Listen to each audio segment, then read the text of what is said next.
Uzklausīsim svēto rakstu lasījumus, un pirmais lasījums no Jesaja grāmatas 60. nodaļas no 1. līdz 6. pantam.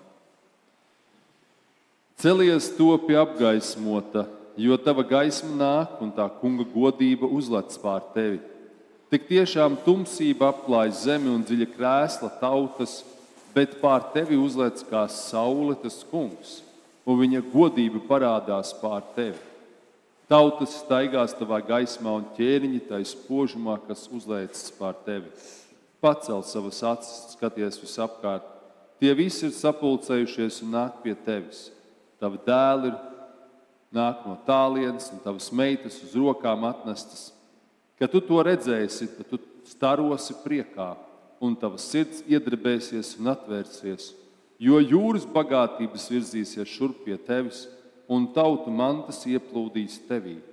Kamieļu jūklis apklās tevi, jaunie kamieļi no Midjānas un Ēfas, visi tie nāks no Sabas, tie atnesīs zeltu un vīraku un teiks tā kunga slavu. Tā kunga vārds. Pateicība Dievam. Pāvila vēstule Efeziešiem 3. nodaļa no 1. līdz 12. pantam. Tāpēc es, Pāvils, nesdams Kristus Jēzus važus par jums, pagāniem, griežos pie jums. Jūs jau esat dzirdējuši par uzticēto Dievu žēlstību man darboties jūsu labā. Ar atklāsmi man darīts zināms Dieva noslēpums, par ko iepriekš īsumā esmu rakstījis. To lasot, jūs varat nojaust manu Kristus noslēpumu izpratni, kas agrākām cilvēku bērnu paudzēm tādā veidā vēl nebija darīts zināms, kā tas tagad garā ticis atklāts viņa svētajiem apustuļiem praviešiem. Proti, ka evaņģēlijam nākot, pagāni Jēzu Kristu līdzi kļuvuši par apsolījumu mantiniekiem, par vienas miesas locekļiem un dalībniekiem. Par šī evaņģēlija kalpu es esmu kļuvis, saņemdams Dieva žēlstības dāvanu, ko viņš savā lielajā spēkā man piešķīris. Man, vismazākajam starp visiem svētajiem, dotu šī žēlstība pagāniem pasludināt Kristus neizdibināmo bagātību un rādīt, kā ir piepildījies lielais noslēpums, kas no laiku laikiem bija apslēpts visu lietu radītājā Dievā, lai tagad caur draudzi visām varām un spēkiem debesīs Dieva daudzveidīgā gudrība kļūtu zinām. Jo tā tam bija jānotiek pēc viņa mūžīgā nodoma, ko viņš piepildīs mūsu kungā Jēzu Kristu, kurā mums, kas viņam ticam, dota iespēja tuvoties Dievam bez bailēm un ar paļāvību. Tā kunga vārds. Pateicība Dievam. Tas kungs ar jums. Un ar tavu garu. Lasījums no mūsu kunga Jēzus Kristus evaņģēlija, ko uzrakstījis svētais Matejs 2. nodaļā. Gods tev, kungs. Kad Jēzus piedzima Jūdejas Betlemē, ķēniņa Heroda laikā, redzi, no austrumiem Jeruzalemē ieradās gudri vīri un jautāja, kur ir jaunpiedzimušais jūdu ķēniņš? Mēs viņa zvaigzni redzējām austrumos un atnācām viņu pielūgt. To dzirdējis ķēniņš Herods ļoti uztraucās un visa Jeruzaleme līdz ar viņu. Sapulcinājis visus tautas virspriesterus un rakstu mācītājus, viņš izjautāja tos par vietu, kur Kristum bija jāpiedzimst. Tie viņam sacīja Jūdas Betlemē, jo kungs caur pravieti ir sacījis. Un tu, Betleme, Jūdas zemē, tu neesi mazākā starp Jūdas galvenajām pilsētām, jo no tevis nāks valnieks, kas ganīs manu tautu Izraēlu. Tad Herods slepeni attaicinājis gudros, rūpīgi tos izjautāja par zvaigznes parādīšanās laiku, un viņš tos sūtīja uz Betlemi un sacīja, ejiet un visu izjautājiet par šo bērnu. Kad jūs viņu atradīsiet, pavēstiet to man, lai arī es varu iet viņu pielūgt. Uzklausījuši ķēniņu, tie aizgāja. Un redzi zvaigzne, ko tie bija redzējuši austrumu zemē, gāja tiem pa priekšu, līdz nonāca un apstājās virs tās vietas, kur bija bērns. Kad tie zvaigzni ieraudzīja, tos pārņēma milzīgs prieks. Iegājuši tajā namā, tie redzēja bērnu kopā ar Mariju, viņa māti, un nokrituši ceļos, tie viņu pielūdza. Tie atvēra savas dārgumu lādes un pienesa viņam dāvanas. zeltu, vīraku un mirres. Sapnī brīdināti pie Heroda neatgriezties, tie devās atpakaļ pa citu ceļu uz savu zemi. Tā kunga evaņģēlijs. Slavu tev, Kristu! Nāc, Svētais Gars, apgaismo mūsu sirdis, ka mēs šo tevis dzirdēto vārdu uzņemam un paturam labās un auglīgās sirdīs un esam bagātīgus augļus. Svētī tavu vārdu tavā patiesībā, jo tavi vārdi ir patiesība. Āmen. Lūdzu, sēdiet.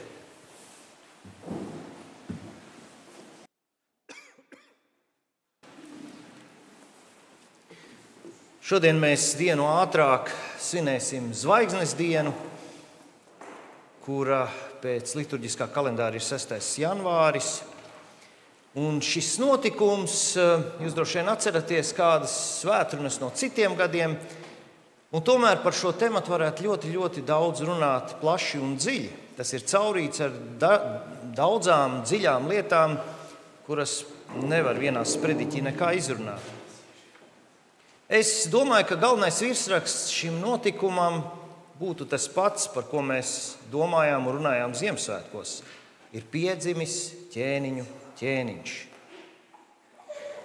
Situācija ir tāda, ka tad, kad dzimst Jēzus, tauta, kur ir Dieva tauta, kura nes Dieva apsolījumus, tā ir garīgi atdzisusi.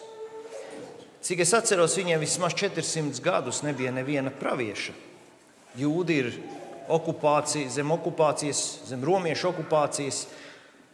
Pār viņiem valda romiešu ieliktnis, edomietis, Herods, kas ir nejūds, kurš, var teikt, maniakāli baidījās par mazāko apdraudējumu savām varas pozīcijām, un viņš dēļ tāpat bija nogalinājis kādus savus ģimenes locekļus.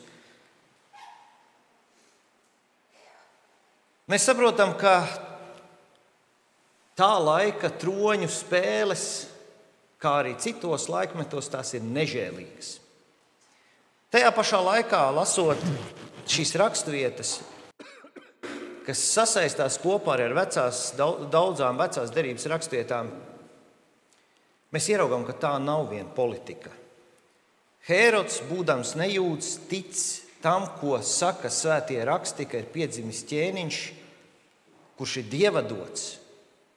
Viņš nav apdraudēts no saviem pavalsniekiem dēļ šī ķēniņa, jo šiem pavalsniekiem nav nojausmas par to, kas tur ir noticis.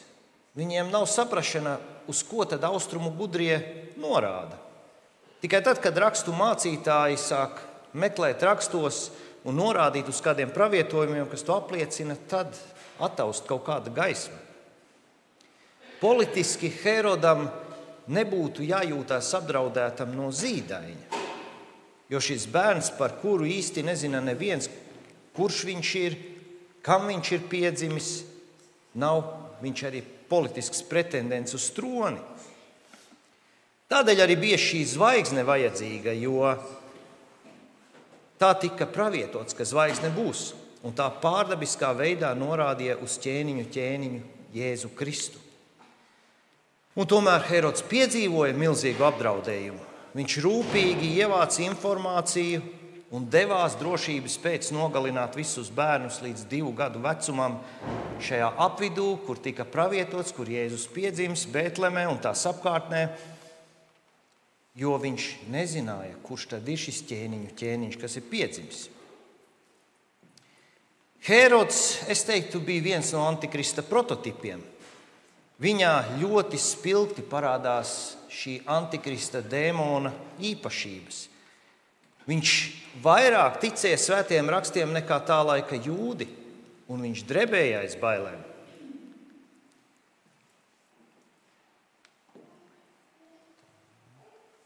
Te dažas raksturvietas Jēkaba vēstulē ir teikts, tu tici, ka ir viens Dievs, to tu dari labi. Arī dēmoni tic un dreb. Viņš ticēja un drebēja. Arī apustulis Jānis saka, bērniņi ir pēdējā stunda, un jūs esat dzirdējuši, ka nāk antikrists. Jau tagad ir cēlušies daudzi antikristi, no tā mēs zinām, ka ir pēdējā stunda. Viņi izgāja no mums, bet nebija mūsējie. Hērods bija iecelts valdīt pār jūdiem, bet viņš bija ēdomietis.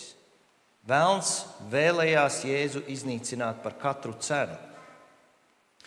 Un nākamais aspekts par zvaigznes dienas notikumu, par ko mēs varam domāt, ir austrumu gudrie un zvaigzne, kas viņus vadīja.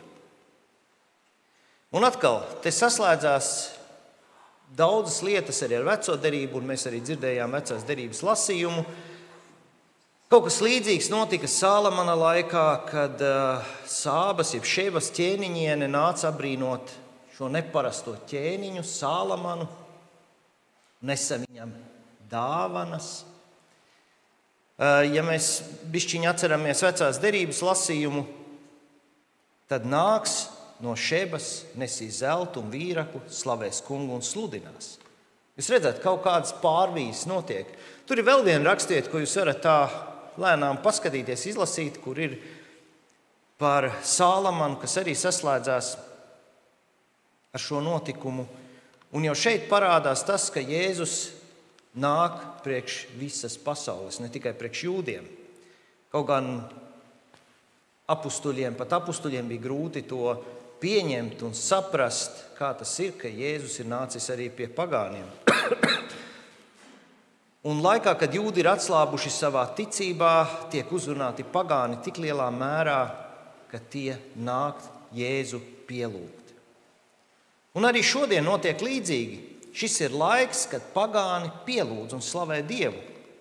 Pagāni ir satvēruši vissvarīgāko pravietojumu par Mesiju, jeb Jēzu Kristu. Un pienāks laiks, kad jūdi arī to satvers. Austrumu gudrie vīri, tie ir tie, kas reprezentē pagānus, kuri caur tā laika gudrībām ir sapratuši, ka ir piedzimis ķēniņu ķēniņš. Un tradīcija runā par to, ka ir 3 šie austrumu gudrie, un tas ir visticamākais šo 3 dāvanu dēļ, katrs pa vienai dāvanai ir atnesis, bet tas nav teikts. Ja mēs skatāmies tajā rakstvietā, tur daudzas lietas nav, kur, teiksim, mēs neatrodam viņas vārdus, tur Kaspars, Balsacers un Melchiors, bet Bībelē tas neparādās. Varētu būt, ka viņi bija ļoti daudz. Tas Bībelē nav par to runāts. Un šīm dāvanām, ko viņi atnes, tām ir simboliska nozīme. Katra dāvana uz kaut ko norāda. Un tāpēc viņas ir 3. Zelts norāda uz to, ka Jēzus ir ķēniņš, vīraks uz to, ka priesteris, un mieres uz to, ka viņš mirst par pasaules grēkiem un izglābs tos, kas viņam tic. Savukārt šī zvaigzne, tā bija ļoti unikāla parādība, un arī tā ir mēģināta dažādi izskaidrot, ir izteiktas domas, ka tā varētu būt komēta. Citi saka, ka tas ir 2 supernovu vienlaicīgs uzliesmojums, ka tas bija tik spilgts, ka viņu varēja redzēt dienas laikā. Un tomēr es tā vakar domāju par to visu, bišķiņi tā meditējot, un es neesmu pārliecināts, ka zvaigznes spēj iet uz priekšu, lai vadītu. Varbūt komēta kustās, bet viņi kustās ar vienmērīgu ātrumu. Kā zvaigznes spēja, teiksim, apstāties, pagaidīt, kamēr austrumu gudrie tur ar Hērodu izrunājās, paciemojās, un tad atkal iet tālāk, vadīt viņus līdz Jēzum. Un pēc tam apstājās un rāda uz Jēzu, kur Jēzus piedzims. Ļoti tāda interesanta zvaigzne. Man drīzāk tas atgādina to, kā Dievs vadīja Izraēla tautu cauri tuksnesim, kā naktī bija uguns, bet dienā mākoņu stabs, kas gāja viņiem pa priekšu, un tad šis stabs apstājās. Un tauta taisīja nometni, uzslēja sajiešanas telti, un tur viņi dzīvoja, mēnešus, un tad šis mākonis atkal nostājās virs sajiešanas telts. Tad izrēlieši zināja, ka jāpūš taures, lai visi savācās, novāc sajiešanas telti, un tā bija zīme, ka jāiet tālāk. Noslēdzot, kad mēs skatāmies uz kādiem notikumiem pasaulē, uz kādiem politiskiem procesiem, kas īstenībā nav vien politiski, bet ir arī garīgi, mēs redzam, ka mūsu laikmets lēnām atgriežas tādā garīgā gultnē, kā to piedzīvoja pirmie kristieši. Lai mūsu dzīvi nenosaka un lai pasaules politiskie notikumi, lai tie mūs neizbiedē. Gribu padalīties ar jums ar vienu rakstvietu. No Jesejas 8, 12 līdz 13. Un es dzirdēju šo rakstvietu krievu valodā. Un tur bija nodevības vietā sazvērestība. Un, kad tur ieliek sazvērestību, tur varbūt jāpaskatās oriģināla tekstā, tad šī rakstieta kļūst pavisam mūsdienīga. Nu, paklausieties. Nesauciet jūs par nodevību, jeb nesauciet jūs par sazvērestību to, ko šī tauta sauc par sazvērestību, ko tie baidās. To nebijājiet un nebīstaties. Pulku kungu, viņu slavējiet, viņu bijājiet, viņa bīstaties. Un tas lielais kārdinājums, kas šodien ir baidīties no tām lietām, no kā pasaule baidās.